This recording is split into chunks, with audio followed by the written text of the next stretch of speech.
রমজানের ওই রোজার শেষে এলো খুশির ঈদ। তুই আপনাকে আজ দিয়ে পেশুন আসমানি তারিখ। রমজানের ওই রোজার শেষে এলো খুশির ঈদ। তুই আপনাকে আজ দিয়ে পেশুন আসমানি তারিখ। প্রথম কথা হচ্ছে আল্লাহ পাক রব্বুল আলামিন এই রমজানে 6 প্রকার ব্যক্তিকে ক্ষমা করবেন না। কয় প্রকার? মিলায় নেব। আমার মধ্যে যদি এই ভুলটা থাকে আমি আল্লাহর কাছে ক্ষমা চেয়ে নেব যে আল্লাহ তুমি দয়া করে আমাদেরকে কি করো, ক্ষমা করে দাও। 6 প্রকার লোককে আল্লাহ ক্ষমা করবে না। প্রথম হচ্ছে মা বাবার অবাধ্য, যারা মাতা পিতার অবাধ্য। এই সংখ্যাটা দিনে দিনে আমাদের সমাজে বাড়ছে। আধুনিকতার নামে আমরা আমাদের পরিবারগুলোকে ভেঙে চুরমার করে দিয়েছি।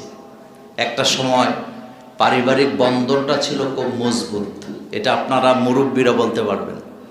আর এখন পারিবারিক বন্ধনটা একেবারে হালকা হয়ে গেছে। বিশেষ করে শহরে যারা বাস করে, আমি প্রায়ই বলি শহরে সমাজ বলতে কিছু নেই, গ্রামে কিছুটা আছে। শহরে পাশাপাশি বাসা, এই বাসায় বিয়ে হচ্ছে, পাশের বাসায় মানুষ মরে আছে, পাশের বাসায় গান বাজনা বাজাইতেছে, কারো কোনো কি নেই, খবর নাই। একই বিল্ডিংয়ে বাস করে, একই ফ্ল্যাটে থাকে, পাশের ফ্ল্যাটের লোকটা মারা গেছে, তার জন্য দোয়া করা, জানাজা করা এই চিন্তা ভাবনা নাই। লাশটা নিয়ে চলে যাচ্ছে, কয় অমুকে মারা গেছে গ্রামে, আহা ইন্না লিল্লাহ, এতটুকুন, এর বাইরে আর কিছুই নাই। এই বন্ধনগুলো আমরা হারায় ফেলছি। তো যাই হোক, 1 নম্বরে যারা মা বাবার অবাধ্য তারা রমজানে ক্ষমা পাবে না। 2 নম্বরে যারা আত্মীয়তার সম্পর্ক ছিন্ন করে, কাতে রেহেম, যারা রক্তের সম্পর্ক যারা ছিন্ন করে। আজকে ঈদের নামাজ থেকে গিয়ে আমরা আমাদের ভাই বোন যারা দূরে আছে সবার সাথে যেন অন্তত ফোনে একটু কি করি, কথা বলি, একটু মত বিনিময় যদি যেন করি। আমাদের সমাজে ইদানিং কিছু লোক আছে বাহিরের লোকদের সাথে ভালো, কিন্তু নিজের আপন ভাই বোনের সাথে সম্পর্ক ভালো না। আচ্ছা বলেন তো, এই সংখ্যাটা কম না বেশি? আমি দেখছি বেশি। বাহিরের লোকের সাথে খুব ভালো, একেবারে মধুর সম্পর্ক, কিন্তু রক্তের সম্পর্কের লোকদের সাথে মুঠোও কি নাই, সম্পর্ক নাই। রাসূল বলেছেন লা ইয়াদখুলুল জান্নাহ কাতে রেহেম, যারা রক্তের সম্পর্ক, আত্মীয়তার সম্পর্ক ছিন্ন করে তারা আল্লাহর জান্নাতে যেতে পারবেন না। এজন্য আপনি দূরের লোকদের সাথে ভালো থাকবেন, নিজের লোকের সাথে খবর নাই, আপনি ক্ষমা পাওয়ার কি নাই, উপযুক্ত আপনি হন নাই। আল্লাহ যেন এর থেকে আমাদেরকে রক্ষা করেন। 3 নম্বরে যারা পাপাচার ছাড়তে পারলো না, আগে যা ছিল এখনো তা, রমজানের আগে যা ছিল এখনো তা, সে ক্ষমা পাবে না। তারপরে 4 নম্বরে যাদের মধ্যে হিংসা বিদ্বেষ আছে, হিংসা আমাদের হৃদয়ের মধ্যে লালন করে। নেগেটিভ কমেন্টস যারা করে তারা মূলত আপনাকে অপছন্দ করে করছে, ব্যাপারটা এমন না, মূলত আপনাকে হিংসা করে। আপনার বাড়িতে একটা বিল্ডিং উঠছে, আগে লোকটা রিক্সা চালাইতো, উনি রাস্তায় রাস্তায় বলতেছে শুনছনি অমুকে তো বিল্ডিং দিয়ে ফেলছে, আগে তো রিক্সা চালাইতো। তা এখন বিল্ডিং দিছে, আগেরটা বলার কি খুব বেশি জরুরি ছিল? সহিহ মুসলিমের হাদিসে রাসূল সাল্লাল্লাহু আলাইহি ওয়াসাল্লাম বলেছেন, অতীতের কোনো কর্মের জন্য তোমরা মানুষকে খোঁটা দিও না, কারণ হতে পারে সে গোপনে তাওবা করে আল্লাহর প্রিয় বান্দায় পরিণত হয়ে গেছে, কিন্তু এটা তুমি জানো না। সুবহানাল্লাহ। আপনি যাকে খোঁটা দিচ্ছেন অতীতের জন্য, হতে পারে সে এই কাজের জন্য তাওবা করছে কার কাছে, তা আল্লাহ তারে ক্ষমা করে দিছে। এই জন্য আপনি যে মন্তব্য করতেছেন এর জন্য আপনি নিজে অপরাধী হচ্ছেন। যাদের মধ্যে হিংসা আছে আল্লাহ রমজানে তাদেরকে কি করবেন না, ক্ষমা করবেন না। এরপরে যারা নেশা করে, মদ খায়, গাঁজা খায়, নেশা করে, এই নেশা একটা সমাজ, একটা পরিবারকে ধ্বংস করে। এটি নিয়ে লম্বা কথা না বলে এতটুকু বলি, যাদের ঘরে একজন নেশাখোর আছে তাদের ঘরটা জাহান্নাম। যত কোটি টাকার মালিক থাক, যাদের ঘরে একজন নেশাখোর আছে খবর নিয়ে দেখেন, তাদের মতো অশান্তিতে দুনিয়াতে কেউ নেই। আমার একজন আত্মীয় ছিলেন, বাংলাদেশের একজন চিফ ইঞ্জিনিয়ার ছিলেন, উনি ডিপার্টমেন্টের নাম আর ওনার নাম বলবো না, লোকটা মারা গেছেন। ওনার 3টা ছেলে ছিল, এর মধ্যে একটা ছিল আপনার নেশা করত। তো উনি ওনার বাড়িতে ঘুমাইতে পারতেন না। উনি খুব দাপটের ইঞ্জিনিয়ার ছিলেন, বাংলাদেশের নাম বলে আপনারা চিনবেন। ওনার ছেলে ওনার মাথার মধ্যে পিস্তল ধরে রাখতো ততক্ষণ যতক্ষণ নেশার টাকাটা না দিতে পারত। একটা পর্যায়ে উনি ছেলে থেকে বাঁচার জন্য লুকায়ে লুকায়ে বাসা ভাড়া কইরা সে জীবনটা কাটায় গেছে। যেই গ্রামে 5টা ছেলে নেশা করে ওই গ্রামটাই বাতিল। আমরা কিন্তু জানি এগুলা কারা করে, কিন্তু ভয়ে কেউ কথা বলে না, আছে কি না? একজোট হয়ে সমাজ থেকে নেশাকে বন্ধ করতে হবে। কারণ সমাজে যত নেশাখুরের কোনো মা বাপ ভাই বোন নাই, হেতে নিজের মায়ের গলার জিনিস নিয়ে বিক্রি করে দেয়, বউয়ের জিনিস নিয়ে বিক্রি করে হেতে নেশা করে, মসজিদের মাইক চুরি করে নেশা করে, এরকম আসেনি? মাদ্রাসার জিনিসপত্র নিয়ে চলে, কারণ তার কাছে কোনো কিছু নেই, তার নেশা করা লাগবে। কি করা লাগবে? নেশা করা লাগবে। এই জন্য আমাদের ছেলেরা যেন নষ্ট না হয়, এদিকে আমাদেরকে খেয়াল রাখতে হবে। এরপরে যারা অহংকারী, আল্লাহ তাদেরকে ক্ষমা করবেন না। শয়তানকে যে আল্লাহ মানে জিনজির, লানতের জিনজির পড়াইছে, মূল কারণটা কি ছিল? অহংকার। এতে অহংকার করে বলছে খালাক্তানি মিন নার ওয়া খালাক্তাহু মিন তিন, তুমি আমারে বানাইছো আগুন দিয়ে, আদমরে বানাইছো মাটি দিয়ে, আনা খায়রুম মিনহু, আমি তার চেয়ে ভালো। এই যে অহংকার, অহংকারী মানুষকে ক্ষমা করবেন না কে? আল্লাহ পাক। সর্বশেষ যারা শিরিক করেন, ইন্না শিরকা লা যুলমুন আযীম, শিরিককারীকে আল্লাহ পাক ক্ষমা করবেন না। আমরা আজকে দোয়া করি, আল্লাহ এই 6 ক্যাটাগরি থেকে আপনি আমাদেরকে হেফাজত করেন। আল্লাহ দয়া করে আপনি আমাদেরকে মাফ করে দেন। এরপরে আমাদের আজকের যে কথাটি, ঈদ, ঈদটা মূলত কি দেখেন? ঈদ মানে হচ্ছে আনন্দ ভাগাভাগি করা। ঘরের ভিতরে দরজা লাগায় বসে থাকার নাম ঈদ না। এই যে ঈদগাহে আসা, অনেক দেরি করে আমরা আসি। রাসূল করিম সাল্লাল্লাহু আলাইহি ওয়াসাল্লাম, সাহাবাই কেরামের আমল ছিল ফজরের নামাজের পরে, সূর্য ওঠার পর তারা ঈদগাহে চলে যেতেন, সবাই একসাথে হতেন ঈদের জামাত করার জন্য। সেখানে দোয়া করা হতো, দান সাদাকা করা হতো। তো ঈদের মূল শিক্ষাটা হলো আনন্দটা ভাগাভাগি করা, হিংসা বিদ্বেষ, যার সাথে যা ঝামেলা আছে এটা কি করা? মিটিয়ে ফেলা। 2 নম্বরে সামাজিক সম্প্রীতি, ভ্রাতৃত্ব তৈরি করা। আমাদের সমাজে বিভিন্ন বিষয় নিয়ে আমাদের মধ্যে দলাদলি থাকে। একটা কি বলে, গ্রাম্য রাজনীতি বলে একটা জিনিস আছে, যেটা আমিও একটু কম বুঝি। মাঝে মধ্যে এলাকায় যাই, গেলে বিচার আচারে মাঝে মধ্যে, যেহেতু একটা পেশার কারণে মাঝে মধ্যে দরবারে যাই, তো গেলে মেম্বার চেয়ারম্যানরা বলে যে মোল্লা ভাই, গ্রাম্য রাজনীতি তুমি বুঝবা না। আসলে কিন্তু কথা সত্য। একটা লোক ঢাকা ইউনিভার্সিটির শিক্ষক, বিলিয়ন, কিন্তু গ্রামে গেলে বিচারে বসলে একজন মূর্খ লোকের সামনে উনি ফেল। এ কথাটা সত্য নেই? এটা সত্য। এই যে একটা দলাদলি লাগায় রাখা গ্রামে, এটা মারাত্মক ব্যাপার। আমি দেখেছি ঈদগাহ নিয়ে দলাদলি, মসজিদ নিয়ে দলাদলি, রাজনীতি নিয়ে তো আছেই। এগুলো আমাদেরকে ছাড়তে হবে। আমাদের মধ্যে যেন একটা ভ্রাতৃত্ব বন্ধন যেন আমাদের মধ্যে তৈরি হয়, সবাই যেন সবাইকে শ্রদ্ধা করি। একটা সময় ছিল পুরা এলাকায় 2-3 জন মুরব্বী থাকতেন, সবাই ওনাদেরকে মানতেন। কিন্তু এখন কি এই সময়টা এখন আর আছে?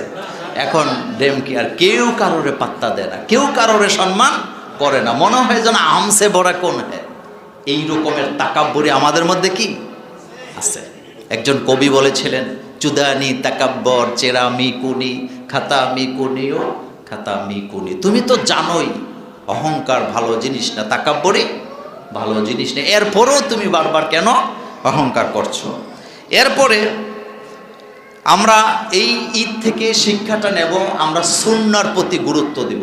আমার খাওয়া দাওয়া চলাফেরা সব জায়গায় যেন রাসূলুল্লাহর সুন্নত থাকে।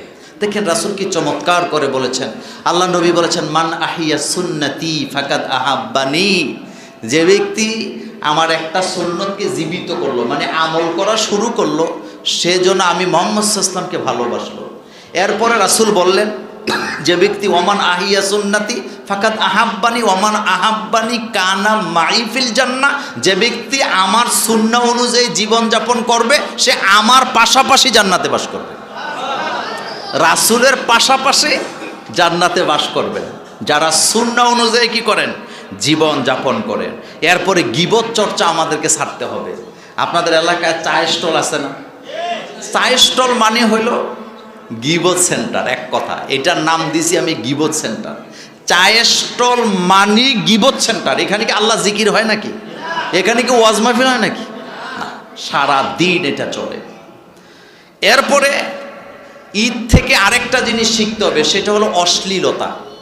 বাজি ফুটানো, গান বাদ্য করা, এটার সাথে ঈদের কোনো সম্পর্ক নাই। কারণ ঈদের হাদিসটাতেই আসছে, রাসূল সাল্লাল্লাহু আলাইহি ওয়াসাল্লাম দেখলেন ইহুদিরা এই তাদের কিছু অনুষ্ঠানে অশ্লীলতা, গান বাদ্য, খেলাধুলায় মগ্ন।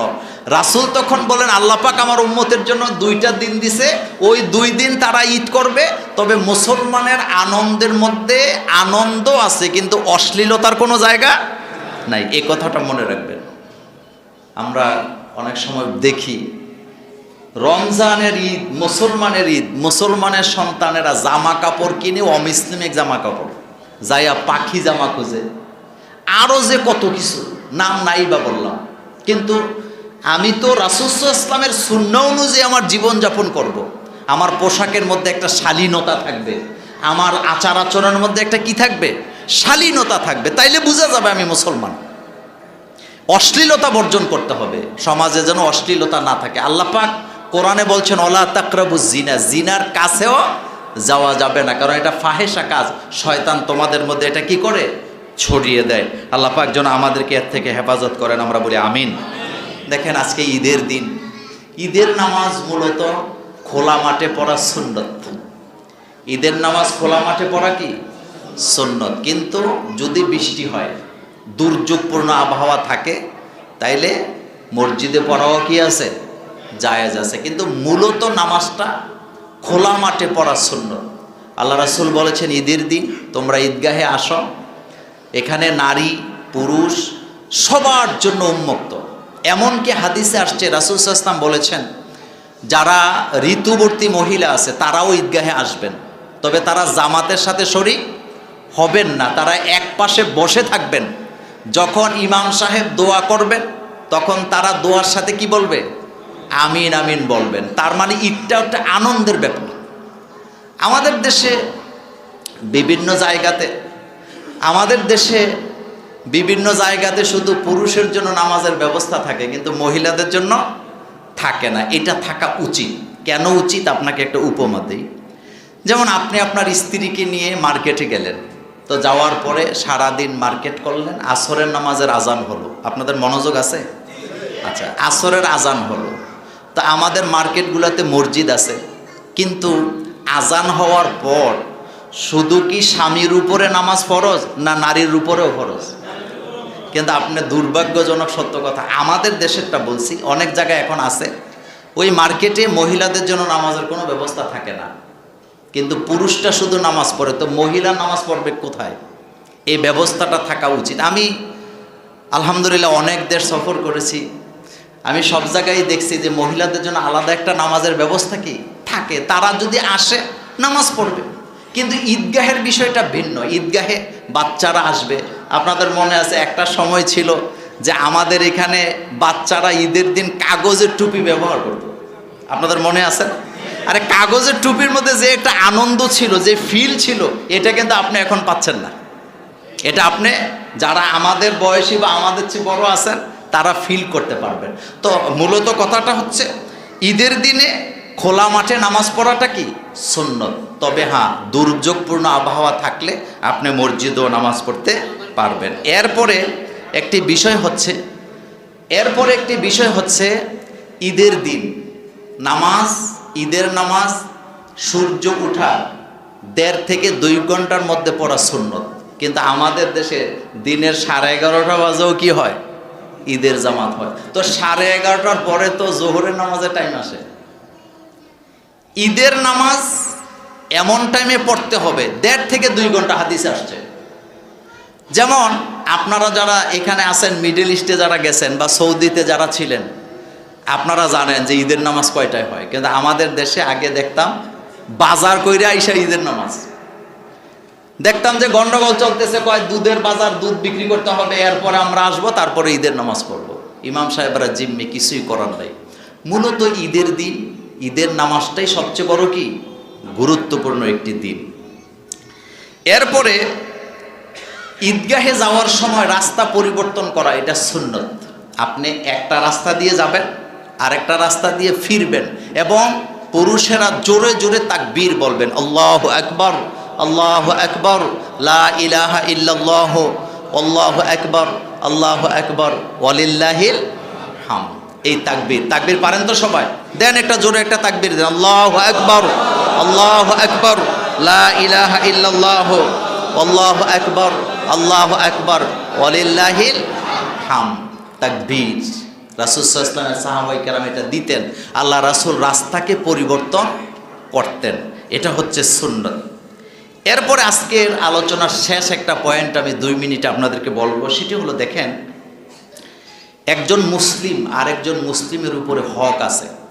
আমরা কিন্তু এখন একজন আরেকজনকে কিভাবে ছোট করা যায়, কিভাবে তারা বিপদে ফেলা যায়, কিভাবে তাকে দমায় রাখা যায়, এই চিন্তা ভাবনা আমাদের অনেকের মধ্যে কি আছে। কিন্তু দেখেন রাসূল সাল্লাল্লাহু আলাইহি ওয়াসাল্লাম বলেছেন, একজন মুসলিম আরেকজন মুসলিমের উপরে হক কয়টা? 6টা। এটা মুখস্থ করে রাখবেন, 24 ঘন্টা মাথায় রাখতে হবে যে আমার ভাইয়ের উপরে আমার হক 6টা। 1 নাম্বার, দেখা হলে কি দিবেন? সালাম, আসসালামু আলাইকুম ওয়া রাহমাতুল্লাহ। জাপানের একটা 4.5 বছরের বাচ্চা আদালতে রিট করে কালিমা পড়ে মুসলমান হয়েছে। তো তাকে জিজ্ঞেস করছে আদালতে যে তুমি কেন মুসলমান হতে চাও? সে বৌদ্ধিস্ট ধর্মের ছিল। সে বলেছেন, আমার পাশে আমার ফ্রেন্ড বসে, সেও 4.5 বছরের। তো তার মা বাপ মুসলমান, তারা যখন আসে তার আব্বা আম্মা তাকে সালাম দেয়, সেও তার আব্বা আম্মাকে কি দেয়? সালাম দেয়। আর তার মা বাপের সাথে তার আচরণ আর আমার মা বাপ আমার সাথে যে আচরণ করে, এই আচরণগুলা মিলে না। এজন্য আমার কাছে মনে হয়েছে ইসলামটাই সঠিক, এই জন্য আমি কালিমা পড়ে মুসলমান হতে চাই। কিন্তু বাচ্চাটার বয়স কত? মাত্র 4.5। আপনি গুগলে সার্চ দিলে এই নিউজটা এখনো পাবেন। চিন্তা করেন তো, ইসলামের চেয়ে সুন্দর আর কিছু আছে নাকি? নাই। তো সুতরাং 1 নম্বরে কি দেওয়া? সালাম দেওয়া। 2 নম্বরে হাঁচির জবাব দেওয়া। হাঁচি মানে কেউ হাসি দিয়ে আলহামদুলিল্লাহ বলল, এরপরে আপনি কি বলবেন? ইয়ারহামুকাল্লাহ, আল্লাহ তোমার প্রতি কি করুক? রহম করুক। 3 নম্বরে অসুস্থ হলে দেখতে যাওয়া। রাসূল সাল্লাল্লাহু আলাইহি ওয়াসাল্লামের সুন্নাহর মধ্যে এটা ছিল। রাসূল ইহুদি অসুস্থ হইলেও রাসূল দেখতে যাইতেন, ইহুদির ছেলে অসুস্থ হইলেও রাসূল দেখতে যাইতেন। এজন্য পাড়া প্রতিবেশী আত্মীয় স্বজনে কেউ যদি অসুস্থ হয় দেখতে যাবেন, এটা হলো সুন্নত, এটা হলো হক। 4 নাম্বার, কেউ যদি আপনাকে দাওয়াত দেয় তার দাওয়াত গ্রহণ করাটা কি? সুন্নত। দাওয়াত দিবেন, দাওয়াত গ্রহণ করবেন, এটা হলো সুন্নত, কোনো অজুহাত নয়।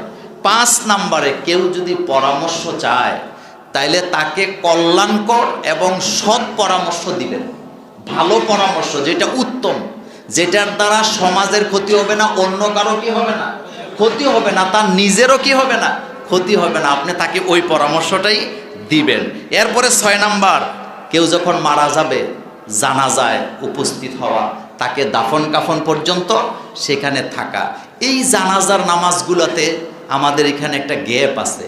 জানাজার নামাজে যায় দেখছি হাসাহাসি করে, কেমন আছেন, ভালো আছেন। তো জানাজার নামাজ হচ্ছে শেষ বিদায়ের দিন, এখন এখানে কি হাসাহাসি কৌশল বিনিময়ের সময় না।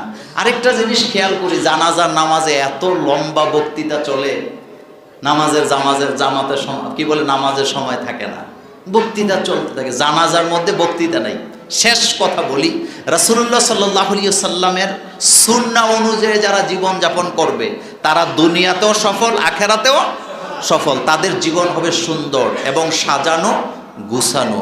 আল্লাহ রাব্বুল আলামিন আমাদের সকলকে রাসূল করিম সাল্লাল্লাহু আলাইহি ওয়াসাল্লামের সুন্নাহ অনুযায়ী চলার তৌফিক দান করুক। আল্লাহ রাব্বুল আলামিন আমাদের রোজাকে কবুল করুক। আমরা সবাই সবার জন্য দোয়া করব। আমরা সবাই সবার সাথে ভ্রাতৃত্ব তৈরি করার চেষ্টা করব ভালোবাসায়, এবং আমরা সমাজে মিলেমিশে সবাই থাকব। আপনাদের জন্য আজকে আমার শেষ কথা, একেবারে কপালে চুমো দিয়ে বলে যাই, রাজনৈতিক কারণে কখনো কাউকে আপনি শত্রু বানাবেন না। পৃথিবীর সমস্ত মানুষ কখনো একমতে আসবে না। সাহাবায়ে কেরামদের মধ্যে কি একমত ছিল? এত আসতে বললেন, একমত ছিল না? একমত ছিল না। সুতরাং আমার আপনার মধ্যে সবার মধ্যে একমত হওয়াই লাগবে, এ ধরনের কোনো কথা ইসলামে নাই। আমরা মিলেমিশে চলবো। সূরা তাওবায় আল্লাহ পাক বলছেন, যারাই নামাজ পড়ে তারা তোমাদের ভাই। আলহামদুলিল্লাহ বলেন। যারা নামাজ পড়ে তারা তোমাদের কি ভাই? আপনি সিদ্ধান্ত নেবেন আমি মরার পরে যেন আমার জানাজায় সবাই আসে, সবার সাথে যেন মিলেমিশে আমি চলতে পারি। আমার একটা মত আছে, আপনার একটা মত আছে, চলুক না, এটা এভাবেই চলছে আর এটা এভাবে চলবে। আপনি ইচ্ছা করলে এটা বন্ধ করতে পারবেন না। সুতরাং মিলেমিশে চলার ব্যাপারটা হলো সবচেয়ে বড় গুরুত্বপূর্ণ ব্যাপার। আল্লাহ পাক যেন আমাদেরকে সেই তৌফিক দান করেন।